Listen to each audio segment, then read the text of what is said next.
الٹی آئی اور نگل لی تو کیا روزہ ٹوٹ جائے گا؟ طلحہ صاحب کراچی سے، دیکھیں منہ بھر کے الٹی آئی نا، فل اسپیڈ کے ساتھ، جو روکنا ہی ممکن نہیں تھا آپ کے لیے، اتنی بھر کے، ایسی الٹی کو نگلنے سے روزہ ٹوٹ جاتا ہے۔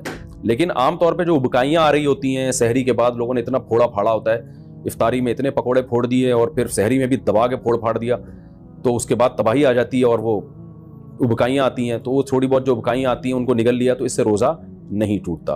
الٹی سے دو صورتوں میں روزہ ٹوٹتا ہے، ایک یہ کہ آپ نے خود سے الٹی کی حلق میں ہاتھ ڈال کے اور وہ الٹی بھی منہ بھر کے ہوئی ہو، تو ایسی الٹی سے روزہ ٹوٹ جاتا ہے، ایک تو یہ۔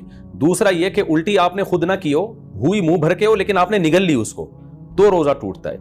تو اگر خود ہوئی تو بھلے منہ بھر کے، یعنی اگر خود ہوئی اور نگلی نہیں تو بے شک منہ بھر کے بھی ہو تو روزہ نہیں ٹوٹتا، کیونکہ آپ نے نگلی نہیں ہے۔ اور اگر خود آپ نے ہاتھ ڈال کے الٹی کی مگر منہ بھر کے نہیں ہوئی وہ، تو بھی روزہ نہیں ٹوٹتا۔ تو دو ہی صورتیں بچی ہیں کہ ہاتھ ڈال کے منہ میں خود سے آپ نے الٹی کی ہو تو منہ بھر کے ہوئی ہو تو روزہ ٹوٹے گا، یا یہ کہ خود سے الٹی ہوئی ہو منہ بھر کے اور آپ نے نگل لی ہو تو روزہ ٹوٹے گا۔ باقی جتنی بھی الٹی کی صورتیں ان میں روزہ نہیں ٹوٹتا۔